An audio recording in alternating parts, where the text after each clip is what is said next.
এই আপনারা অনেকেই দেখি কমেন্টে লেখেন করেন যে শুনছি তো কতটুকু কাজে লাগাচ্ছি।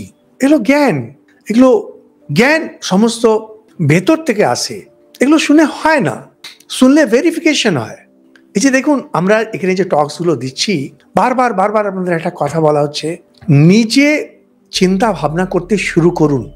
নিজে চিন্তা ভাবনা করে মিলিয়ে নেবেন এটা শাস্ত্র মেলানোর জন্যে। শাস্ত্র যখন আপনি পড়ছেন, মনে যখন থাকছে, কারণ সবসময় তো হাতে বই থাকে না, মাথায় যখন থাকে মিলে, ও আচ্ছা এটা ওই রকম, এটা ওইরকম। শাস্ত্র কখনো জ্ঞান দেন না, দিতে পারেন না। শাস্ত্র সবসময় ইনফরমেশন দেন, অলওয়েজ। শাস্ত্র মানে ইনফরমেশন। সেই জন্য আপনি রামকৃষ্ণ মিশনে যদি সন্ন্যাসী ব্রহ্মচারী হয়ে গেলেন, তাহলে আপনি জ্ঞানী পুরুষ তা নন। রামকৃষ্ণ মিশনে আপনি এসে গেলেন বলে আপনি ভক্ত হয়ে যাবেন, মানে আমার কথা বলছি, আপনাদের না, আপনারা হয়তো আছেন না, এভাবে হয় না। রামকৃষ্ণ মিশনে প্রথমে কাজ করে করে শুধু নিজের মনের আবর্জনা পরিষ্কার করা হয়।